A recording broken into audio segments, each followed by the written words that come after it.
right, here we go. The exciting part starts. We've closed on the properties, and now we're going to get into getting them ready to remodel. As you can see, some of the walls have been torn out. We are actually able to do that and get permission from the seller because of the water damage that was in here. And the reason we want to do that is try to minimize any additional damage to the house and get some of the moisture out. So we've cut out very sloppily across the bottom to be able to let air get into those joists. And right now we're waiting on Titan Environmental. They're going to come in and they're going to remediate this whole space. So when they get here, we'll talk more about them and what they can do for us in the process. As you can see, on a lot of water damage. What had happened here was one of the pipes let's go back this way.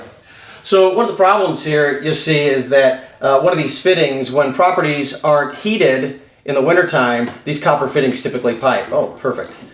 And so what happened is there was leaks that just came out of this little area and just dripped on the floor and kept dripping. You can see the rust down on the steel fittings. It's been happening for a while. And obviously this is on the back of this. You see this is the worst place where the mold was. All that'll be cut out. They'll treat everything. It'll be as good as new.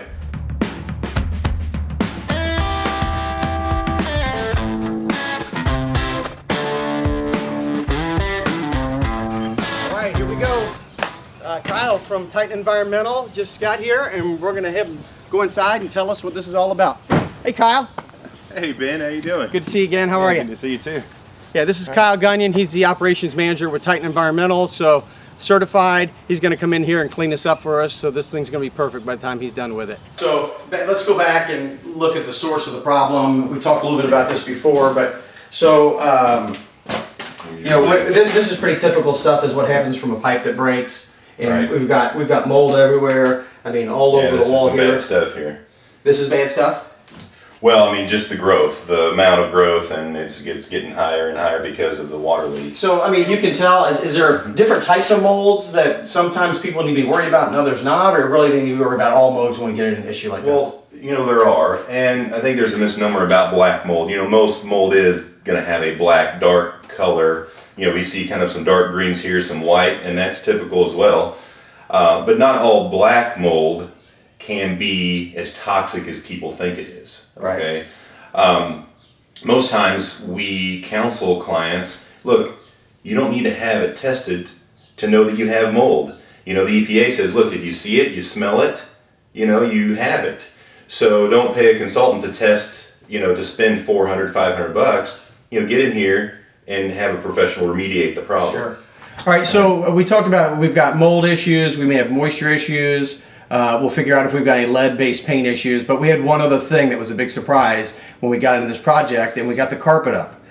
If we look down here, Kyle, you want to talk a little bit about what this black is and kind of what we've got here on our hands and how this probably got to this point? Right, so this house is a little older, so before they put this, you know, it looks like the stick type. Yeah, this is just a vinyl, it's a square that somebody stuck 12 by 12 floor tile. Well, most likely had 9x9 floor tile, vinyl composite tile, VCT.